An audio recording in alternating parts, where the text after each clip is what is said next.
Bienvenue à la mini-méditation du mercredi de l'Institut biblique de Bruxelles. Nous avons déjà vu 2 recommandations pour vivre une vie joyeuse, à savoir nous réjouir toujours dans le Seigneur, et cela parce que nos noms sont écrits dans le livre de vie. 3e recommandation pour aujourd'hui, soyons raisonnables. Que votre douceur soit connue de tous les hommes, dit Paul au verset 5 de Philippiens 4. Le mot ici rendu par douceur est difficile à traduire. Il est connoté à l'idée de la juste mesure, de ce qui est convenable, raisonnable. Il y a aussi dans ce mot l'idée d'être conciliant, l'idée de bonté, d'où la traduction douceur choisie par nombreux traducteurs.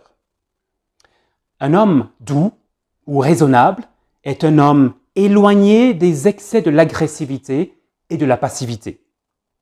L'agressivité cache parfois une absence de paix, fruit de l'esprit.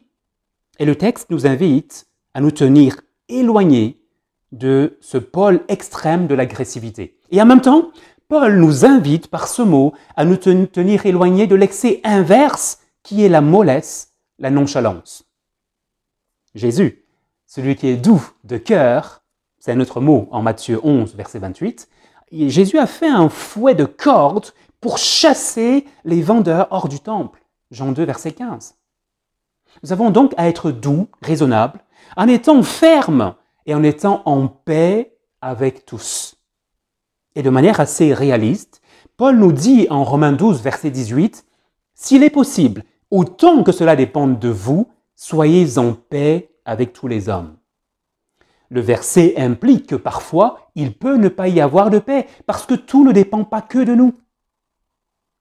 Pourquoi notre caractère doux, raisonnable, doit-il être connu de tous les hommes? Parce que le Seigneur est proche. On peut comprendre cette proximité de manière temporelle, dans le sens que le Seigneur Jésus revient bientôt, et dans ce cas, ce sera la fin de tous nos combats, souffrances. L'expression peut aussi être comprise de manière spatiale, dans le sens que le Seigneur est près de nous, voire en nous, par son Esprit Saint. Éphésiens 1, verset 13.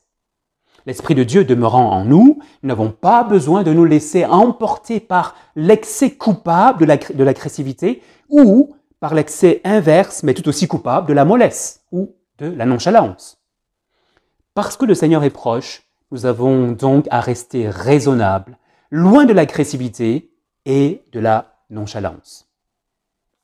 Venez à moi, vous tous qui êtes fatigués et chargés, et je vous donnerai du repos. Prenez mon joug sur vous et recevez mes instructions, car je suis doux et humble de cœur, et vous trouverez du repos pour vos âmes, car mon joug est aisé et mon fardeau léger, dit Jésus en Matthieu 11, versets 28 à 30.